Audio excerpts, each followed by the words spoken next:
All right, welcome to the How to Write a Book podcast. In today's episode, we are interviewing Katherine Benfante, who is the science fiction author of Scattered. Time traveling, romance, lots of amazing, chemistry, physics. So cool. It was awesome to talk with Katherine about the process of writing this kind of book. When you need to talk about logistics, actual facts, things that make sense, but that are part of, a fictional novel. And also a little bit about her process with publishing. So it was a great conversation, loved it. And also the warmth of it was amazing. So let's go ahead and dive in.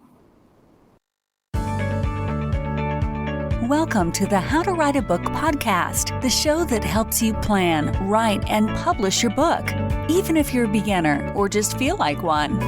Now, for your host, she's written over a dozen books and helps others bring their books to life. Here she is, McGill. Hey there, writers. Let's take a beat to talk about a special announcement.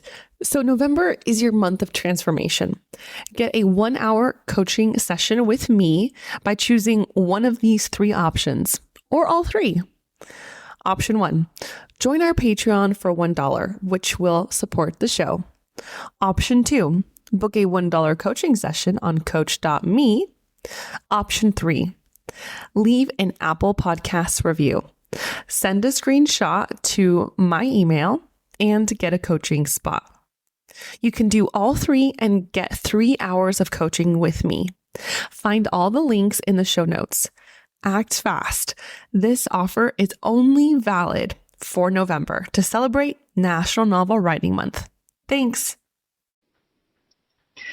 All right, and welcome back to the How to Write a Book podcast. I'm your host, McGill University, and today we have Katherine Benfante. How are you doing today?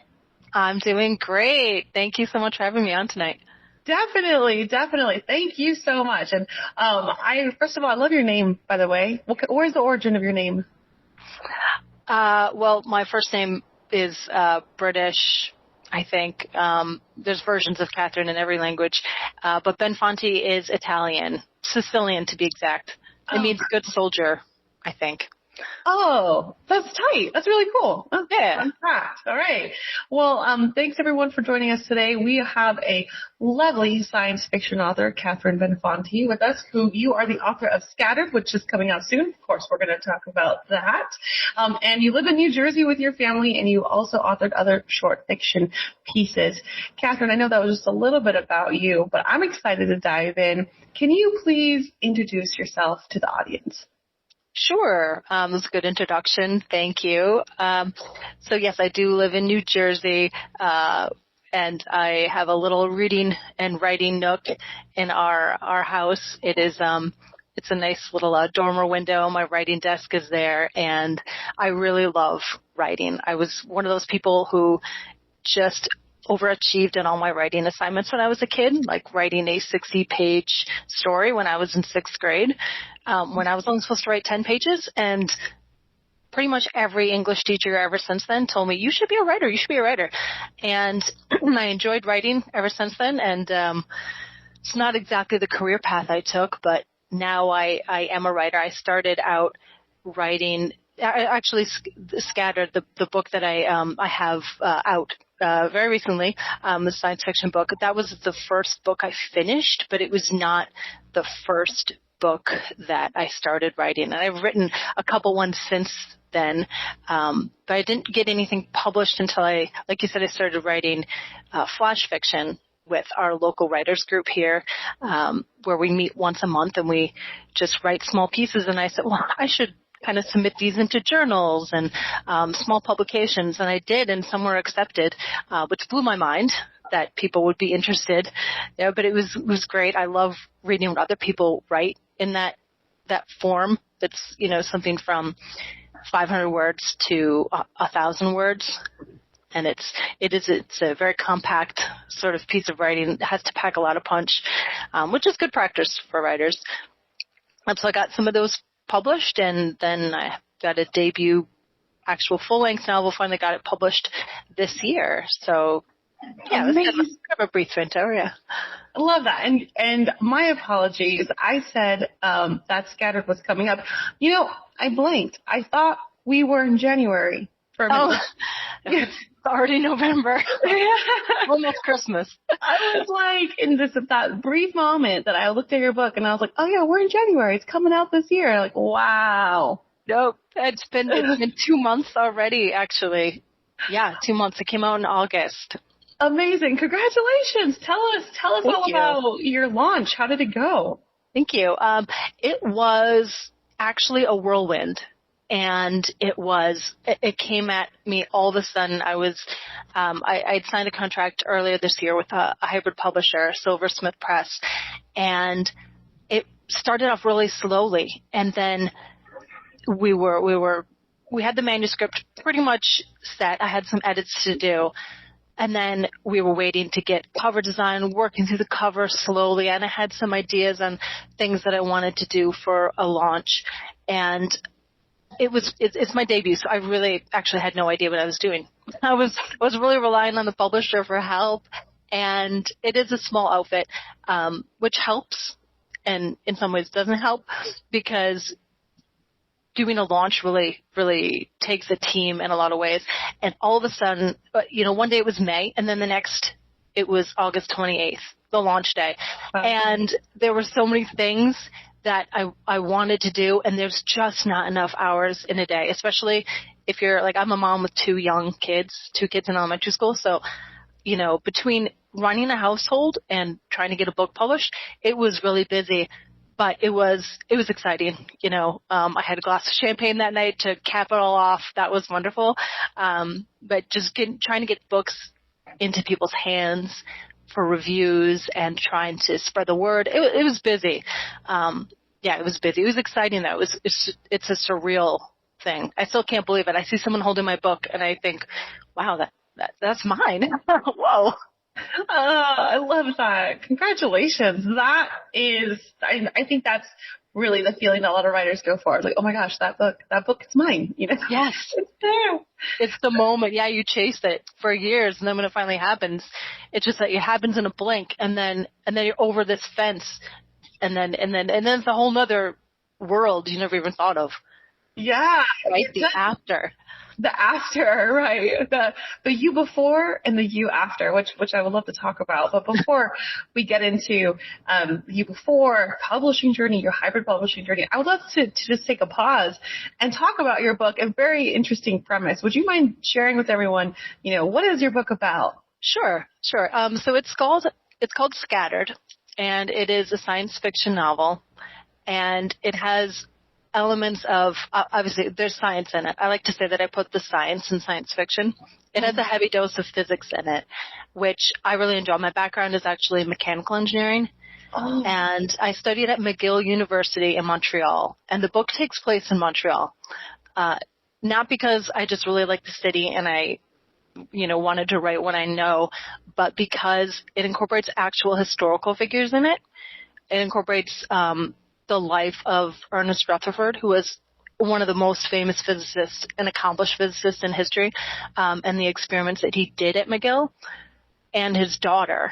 And I just, on a whim, one day wondered, what would happen if this physicist had a daughter and she got caught in a science experiment, an experiment in his physics lab, and she got transported in time 100 years in the future, from the early 1900s, in this case specifically 1906, to 2006. And this idea just came at me in a flash. And so the book is a story of her traveling to modern Montreal. And then, she's distraught and she wants more than anything to go back home because, she loves her family. But then she also has to survive in a modern environment, which is completely disorienting. Yeah. And she makes this sort of fake life for herself, and she pretends to sit in classes all the while trying to figure out how to get back home. And then she kind of discovers, hey, this life is compelling. There are a lot of opportunities 100 years later that I didn't know that there were. And she meets a graduate physics student, and, he's a pretty nice guy. And so there's tension there, and he eventually helps her to attempt to recreate this physics experiment that sent her forward in the future. But, finds out he kind of likes her and won't admit it. And, there's some relationship tension in there, but it's very clean. And, there's a lot of science in there, but I tried to make it so it's not daunting. If you're a physicist, it's pretty light, but if you're not a physicist, you might think, ooh, there's a lot of science in here, but I try to make it very interesting. I have had a lot of good feedback about that. Everyone loves the book that I've read that has told me so. Oh, that's great. I'm excited to talk about how you look at plotting and things like, well, let's just jump into it. So you have a lot of information that you need to share, a lot of technical information. And now see, I come from a background of I do come from a technical background, but that's software. But I don't add that into my novels because I'm this isn't actually, I want to do science, fantasy, dragons, witches, stuff like that. So I never added it into my novel. So I'm so curious, how did you start with your plot and integrate the tech and the physics of this? Oh, a lot of research. Honestly, I had to do a lot of research for the characters themselves, which ended up being a lot of fun. And I read a lot of biographies of Ernest Rutherford, which the more I read, the more I was fascinated by the time period that he lived in, which was the golden age of physics. And I read a lot about the experiments that he did and just things that I never knew happened. All the things, for example, at that time they were discovering radioactive decay and basically how elements change into other elements as they emit radiation. And this was it was blasphemous to say this out loud back then because you'd be called, an alchemist, basically. But it was literally discovering the periodic table. And these facts, they're elementary to us now, but at the time they were just revolutionary. So I tried to take it piece by piece and incorporate it in bite-sized chunks in a way. And because I'm not a physicist, I'm an engineer, so I'm not. I'm not an idiot, but I'm not a physicist. Physicists are a class above scientists. In the scientific food chain, I feel like physicists are at the top. So. Since I'm not one of them, I feel like I could describe it in an approachable way, but having a good grasp of the information really helps to parse it into readable language, I think. Yeah. And I think most of us, after watching The Big Bang Theory, I think most of us put the physicists up there. That's a different class of people. I can't understand that. That's amazing. I love that. So, what kind of outlining process did you do? You have a lot of research. Outlining. Ooh. Good question. For this, I definitely, I wrote an outline, but I was not very very structured in terms of character arc and plot points. I almost feel like I did it seat of my pants, and I definitely did outline it because I knew where I wanted to go, but I didn't follow a structure that I've followed since then. Everything I've written since then, I've made sure that I have my hook, and I have my inciting incident, and I have my reaction, and my first plot point, all that, my midpoint, and I plot it out very specifically, and I plan out where my characters are going and what they're learning and how they're growing and whatnot. This book, it was more that I plotted all of these story points. And I think that was because I think I write really character-driven fiction. I feel like it worked for this, and I think it does work for any character-driven fiction. But yeah, I didn't use a scientifically, proven plot that a lot of, you'll read on blogs that, you follow this plan. I didn't do that, but I did write out where I wanted everything to go. I think that's really, so many writers, they think they're a plotter, and then they're being a pantser, and they're a pantser, they're actually a plotter, and everything in between, everything outside of it. So, that's the cool thing, is that you don't know about your process until you actually go into your process, you know? That's true. And you can do different books differently, right? Yeah. Oh yeah. I mean, some projects will call for that structure because they need it. And then or other books are like, the characters are like, nope, we're going that direction, other directions. Yeah. You have to listen to your characters the more you know them. That's so true. Yeah. And so you said that you're very character focused, which I am also character focused. But I'm curious, where does your sources of inspiration come from? My source, well, I think when you have a relaxed mind, the ideas can come. I feel like more than ever we live really busy lives. And if you are so focused on your activities, it's hard to let the creativity in. But I find that when I'm driving someplace, I get a lot of good ideas. And when I'm in the shower, you know, like soaping up your hair, you're only thinking about that. You're not really thinking about your to-do list. I find like I get really good ideas. The idea for Scattered came while I was washing the dishes and staring out the kitchen window. I think that's the best place, but also sometimes listening in on conversations, not in a creepy way, but sometimes you can hear, I mean, you don't be weird about it, but you can hear really interesting turns of phrases or just interesting stories that people are talking about. Like, for instance, earlier today, I was at a gymnastics place, and my two girls were in a gymnastics class, and the parents were in the waiting room, and I was actually working on my current work in progress. So I was typing away, and two parents were talking to the left of me, and they were telling some story about, you know, fighting a fire at some other complex of buildings. And I was, you know, the thought occurred to me, wow, this could be like an interesting story idea. And so I actually have a Word file on my computer, and I write down all these interesting, like, what if this happens? Could this happen? Those kind of things. I have like a list of 40 of them. So, you know, if I'm ever short of, well, I don't know what to write next, so I'll just go to that file and pick what looks best for the moment. Love that. I love that. Actually, I used to keep a file. This was before the pandemic. Whenever I go to cafes, I had a file that I would like go ahead and write in some dialogue. I haven't actually really been out. I mean, I have been out, but like not as much as I used to.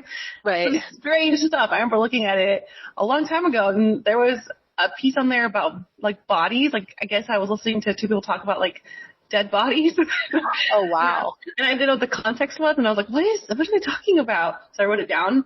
And I remember in the cafe, I think they were like really like young people, like, you know, like maybe young adults. I was like, what could they possibly have what's on their minds right now? You know? You could take that anywhere now. That's yeah. great. And I was like, this is so juicy. But Good yeah. idea. I know, right? I know. I was just We'll like, steal that one. Go ahead. Do it. Run with Thank you. it. And especially with your background, I'm sure it's going to be something that's very like technical, but very cool at the same time, you know, so I love that. So actually I wanted to ask you, of course, I want to talk about your hybrid publishing. Can you tell me, how did you get into that? Good question. I knew vaguely about hybrid publishing. Last year I listened in on a webinar, well, I paid for it, through Jane Friedman, who is an excellent source on writing. I've taken a lot of good webinars through her, and it was about hybrid publishing, and I think it was like Owl Press or something, the woman who was there, and she described it, and I thought, wow, this is an interesting avenue, because I had tried to get Scattered published for a long time. I think I first started in 2015, and I was pitching it the traditional route, and I was pitching it not as a science fiction novel, because I didn't understand that it was science fiction. And it was totally my fault, but I pitched it as new adult. It was an idiotic move, I'll just admit it. So I deserved the rejections that I got, but it's still disheartening, right? And I considered self-publishing, and meanwhile I was working on other things, other projects. And so learning about different routes, I wasn't sure quite what I wanted to do. And the prospect of self-publishing to me is enticing, because you get a lot of freedom and you can control your own destiny. But to me, that's a really big leap. I don't know if I have that full entrepreneurial spirit, pardon me. So I saw an opportunity for hybrid publishing at a pitch fest with Savvy Authors, which is a website online. I like them. Taken a couple of webinars to them too. But they had this pitch fest, and there were 1 or 2 hybrid presses in there. So I thought, what the heck? I'll just go for it. I'd almost given up on this project, actually on this manuscript, and I pitched it to a press there.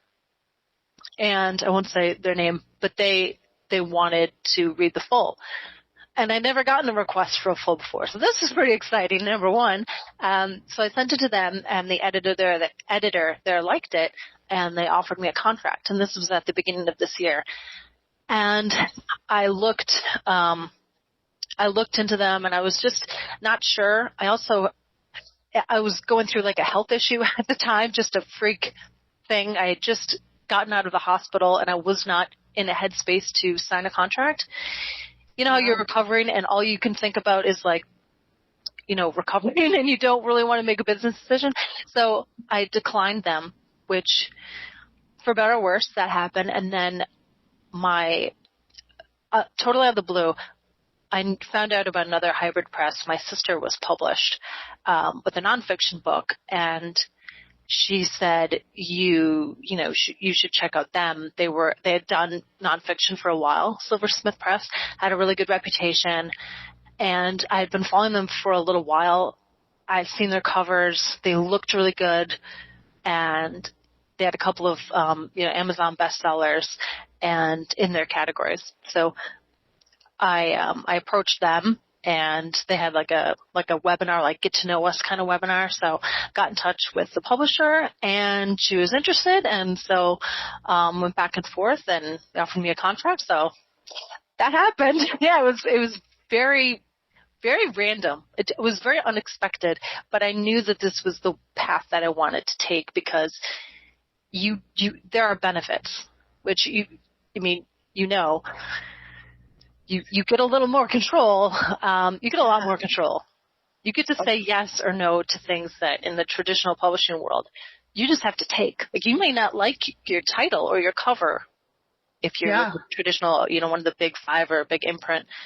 But with hybrid publisher, you oftentimes can say, no, I want it this way. And you can do that. It's your product. Yes.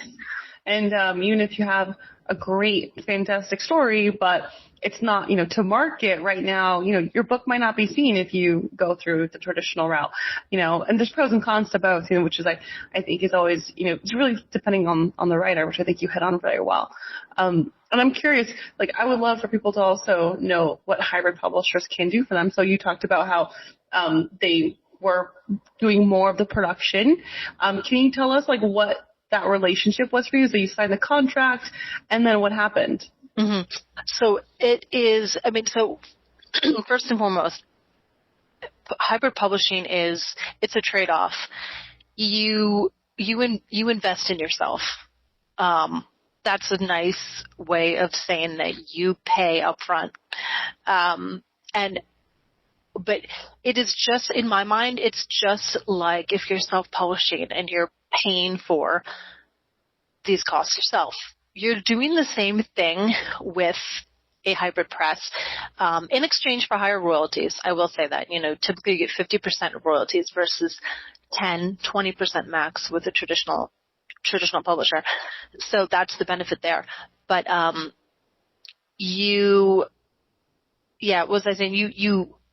when you sign with them, you are paying for, you're investing in yourself, but you're paying for their expertise too. It's a lot. You get a lot more support. You get support that you don't get when you're self-publishing, right? And for me, with Silversmith Press, you get distribution. They're distributed through Simon & Schuster, so your books are available everywhere. And that is a huge perk, because if you're self-publishing, you just don't get that. You might be published, on Amazon or Kindle Unlimited, or maybe you're going to go another route, but it's very limited. So you reap the benefits of signing with a known publisher. So to me, that was kind of the best of both worlds. That's how I see it. Love that. I love that. I'm happy so far. Yeah. And so, so you signed with them. they start to understand your work, did they do an editorial pass on Scattered? Yes. Sorry, I didn't answer your question No directly there. Yes, so the process was sign a contract, and then it went through a developmental editor. So that was the first editing pass, and then he had overall feedback, which I incorporated, and then the publisher wanted me to also send my book with some beta readers, which I had done in an earlier step, to be honest. But I had gone with other writers before. And the publisher had suggested you should get a beta reader. She said, hopefully 5 readers. I got 4. And send it to people who will read your book, not writers, because they will have totally different feedback than writers. And it was such a game changer. I can't even express how beneficial this was, because there were people who I knew would be my target audience, so to speak. They were the people who would buy my book, and they told me, this character had no resolution at the end. I was hoping for this happy ending for them, and it wasn't there. You need to add this in this part, or they spent a lot of time together here, but in these chapters they were apart, and it just like the ball dropped there. They had different, the reader expectations are so different than a writer expectations. You see things through a different lens. So that was fantastic step. I just recommend that to everyone, regardless of what path you take. That's a good tip. But so when we got through that, I made corrections, did another pass. It must have been my 10,000th edit on this manuscript. And then the publisher sent it to like a line editor. And so then I don't know how many corrections there were there. A lot of them were repeated, but it felt like thousands. So when we got through that, then the manuscript was sent for like a proof, like a, what do you call it? I guess it is a proof copy, a layout. That's what it is. And so then I got to look through it again. And I went through with the most eagle eyes that I could summon to find things like strange spacing and, paragraphs that ended, with one line on the next page, like that kind of stuff. And then the last, typos that you could find. And while that was getting done, the cover designer was working on a cover, and I got to go through, it must have been like 3 passes on that. And I got to provide a lot of feedback, and I really got to get what I wanted, which was fantastic. And the cover designer, I didn't say, I want this person here and this there and that there. I gave a feel, and the cover designer came back with something that, I couldn't have dreamed of anything better. So that was great. That's good. I'm curious, what kind of comments did you have for the cover designer? Like, maybe overall or initially, like, what was that process like? That's a good question. It's only been a few months, but somehow I've forgotten the exact details. So much has happened then. I think I explained the main characters. That was key, because my main character, she is a Victorian woman. She's 20. So, yeah, she's a woman. And we talked a lot back and forth about what a Victorian woman actually wears, because it's very different depending on the class of the person. And then we talked about the setting, because half of it's in 1906 and half of it's in 2006. So we talked about maybe incorporating that. And then, so this book has time travel. And a lot of books have clocks on the cover when it's a time travel book. And I was very adamant that, that was too on the nose for me. I didn't want a clock. I wanted something to evoke this sense of, of her being in 2 different places kind of thing. That would be really cool. And I really wanted there to be an atom on the front, or some kind of representation of science. And so the designer did a great job, I think, behind the title. There's there's a nucleus and a cloud of electrons, and then like sort of frequency overlaid.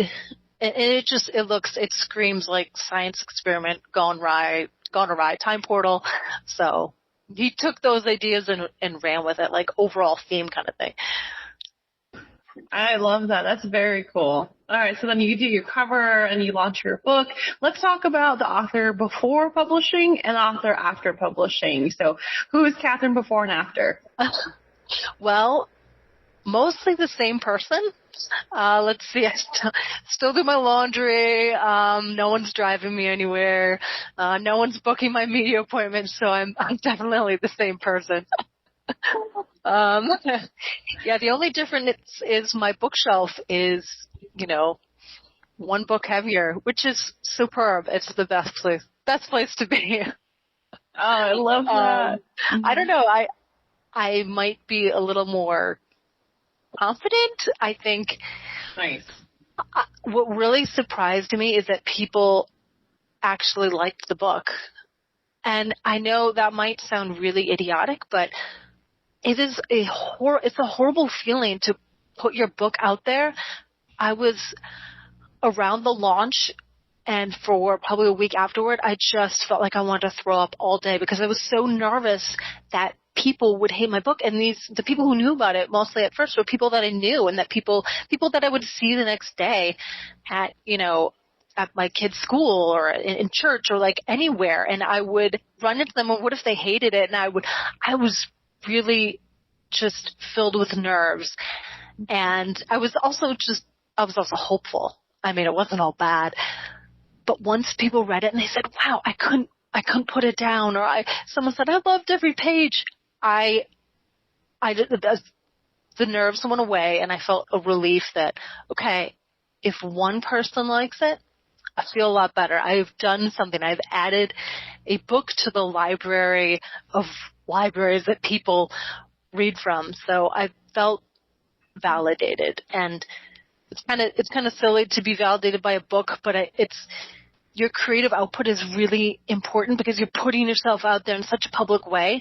So yeah, that it gave me some confidence in it, feeling that, okay, yeah, I'm not just writing some stuff, not just typing whatever. I'm writing something meaningful, and it's resonating with people. They're responding to it. So yeah, that was definitely a life changer there. Yeah. Oh, I love that. I love that. Still waiting for the 1-star review, though, to come through. That's going to just crush me, but it hasn't happened yet. So. It's that troll, that person who's like looking for books, They're like, well, what book did I not put a 1-star on today, Oh. I had a quick question. I know I'm kind of jumping back, but talking about beta readers, I do encourage beta readers on the show. And I was curious, how did you find your beta readers? So they're people you're a deal reader. Yes. Did you go to like Goodreads? Did you hire them? How did you go about that? So the very first beta reader I had was through a critique match, actually, and it was through the Savvy Authors website, and that was reader. That was writer. That was another writer. And when I was looking in the second round, once I had signed with the publisher, they were people that I knew, people that I knew were just voracious readers, and they were friends. Two of them were friend readers. One was a librarian at my library, and she's my age, and I always see her Facebook feed. Every month she posts her list of books that she's read, and it's like 9 books. She's a superhuman reader, so I said, ooh, you're great for this, and she thankfully agreed. And the other 2 were men that were friends with my husband, and I knew they were big readers too because I wanted to see if males would like this book too. I figured females would be my target audience. Turns out that's mostly true, but less true than I anticipated, so I'm glad that I had 2 male beta readers as well, just to give me some perspective, and just to see how different things landed, like the male dialogue, which I thought I had a pretty good handle on.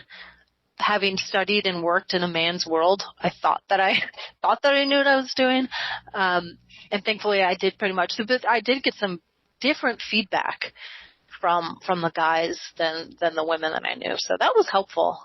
Nice. Oh, very cool. I love that. It's so.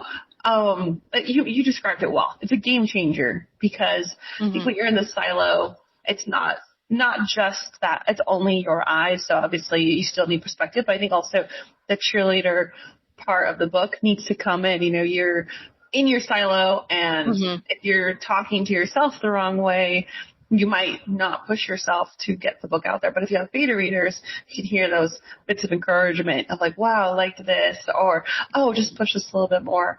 And That's true. Yeah.